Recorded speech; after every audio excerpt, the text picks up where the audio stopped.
कक्षा 10 हिंदी की इस क्लास में मैं आप सभी का स्वागत करती हूँ। आज हम अपनी पाठ्य पुस्तक क्षितिज के पाठ एक सूरदास से स्टार्ट करेंगे।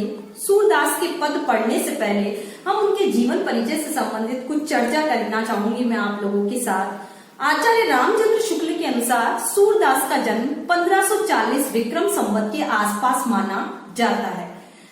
सूरदास के जन्म स्थान के बारे में विद्वानों में मतभेद है। कुछ विद्वान मानते हैं कि इनका जन्म मथुरा और आगरा के बीच रुनकता नामक गांव में हुआ। कुछ विद्वान मानते हैं कि इनका जन्म दिल्ली के निकट सिही नामक स्थान पर हुआ। इनके पिता का नाम रामदास था।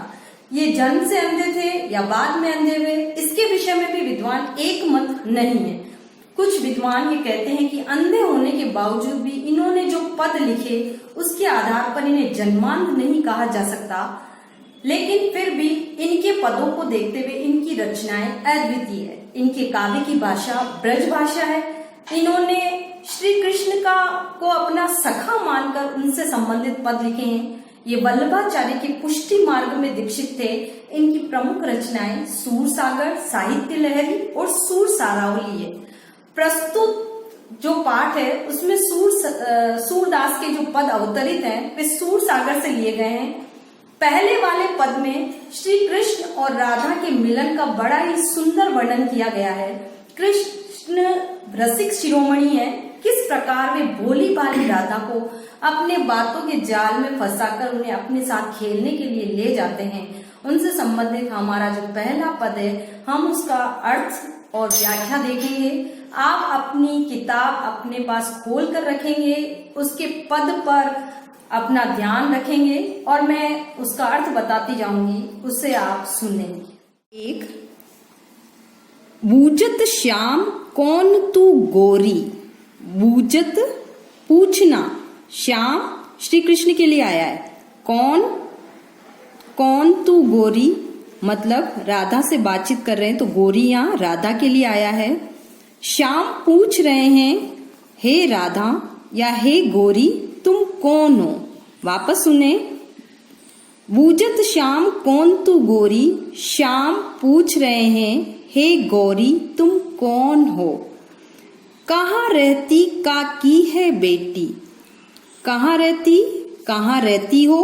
काकी है बेटी, तुम किसकी बेटी हो। देखी नहीं कबहू ब्रज खोरी। देखी नहीं तुम्हें देखा नहीं, कबहू ब्रज खोरी कभी भी ब्रज की गलियों में। ब्रजखोरी का अभिप्राय है ब्रज की गलियों में। बूझत श्याम कौन तू गोरी, कहाँ रहती काकी है बेटी, देखी नहीं कबहू ब्रजखोरी। श्री कृष्ण राधा से पूछ रहे हैं हे गौरी तुम कौन हो, कहाँ रहती हो, किसकी बेटी हो। तुम्हें पहले तो ब्रज की गलियों में कभी नहीं देखा। फिर राधा देखिए क्या जवाब देती है वापस इसका। काहे को हम ब्रज तन आवती। काहे को किस कारण से हम ब्रज तन आवती, ब्रज की गलियों में आए। खेलत रहती अपनी पोरी। खेलत रहती खेलती रहती है अपनी पोरी। पोरी का मतलब है वरामदा। राधा कह रही है कि हम ब्रज की गलियों में क्यों आए, हम तो अपने ही वरामदे में खेलती रहती हैं। सुनत रहती स्त्रवनी नंद ढोटा। सुनत रहती सुनती रहती हैं, स्त्रवनी कानों से, नंद ढोटा नंद बाबा के लड़के की शरारतें। ढोटा मतलब लड़का। करत फिरत माखन दधी चोरी। करत फिरत करता रहता है, फिरता रहता है, माखन दधी चोरी मक्खन और दही को चुराता है। वापस सुनिए, सुनत रहती स्त्रवनी नंद डोटा, करत फिरत माखन दधी चोरी। नंद का लड़का श्री कृष्ण किस प्रकार दही और मक्खन को चुराता फिरता है यह हम अपने घर में रहकर ही सुनती रहती हैं। तुमरो कहा चोरी हम ले है। अब रसिक शिरोमणि भगवान श्री कृष्ण इसका क्या जवाब दे रहे हैं राधा को। तुमरो कहा चोरी हम ले है। हे गोरी तुम्हारा हम क्या चुरा लेंगे। खेलन चलो हमारे साथ खेलने चलो। संग मिली जोरी हम जोड़ी बनाकर खेलेंगे। सूरदास प्रभु रसिक शिरोमणि कवि सूरदास कहते हैं कि बातों के रसीले भगवान श्री कृष्ण बातनी बुरई राधिका भोरी। बातन बुरई, बुरई यानी भरमा लिया, मतलब बहला लिया। राधिका भोरी, भोली भाली राधा को। बातों के रसिक शिरोमणि भगवान श्री कृष्ण ने भोली भाली राधा को बातों ही बातों में पटा लिया और अपने साथ खेलने के लिए ले गए। ठीक है, देखो इस वाले पद में अनुप्रास और रूपक अलंकार का सुंदर प्रयोग किया गया है। श्री कृष्ण भोली भाली राधा को अपनी बातों के जाल में उलझाकर अपने साथ खेलने ले जाते हैं। पद 2, ये पद भी सूर सागर के भ्रमर गीत प्रसंग से अवतरित है, जिसमें गोपियां उद्धव से बता रही है कि किस प्रकार श्री कृष्ण ने उनके मन को चुरा लिया। देखिए पद, अपनी किताब की तरफ ध्यान देंगे। मधुकर श्याम हमारे चोर। मधुकर का मतलब होता है भंवरा।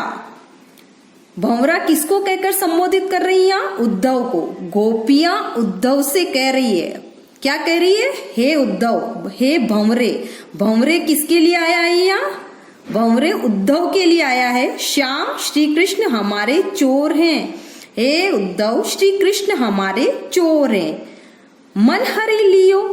मन हरि लियो का मतलब है उन्होंने हमारे मन का हरण कर लिया है।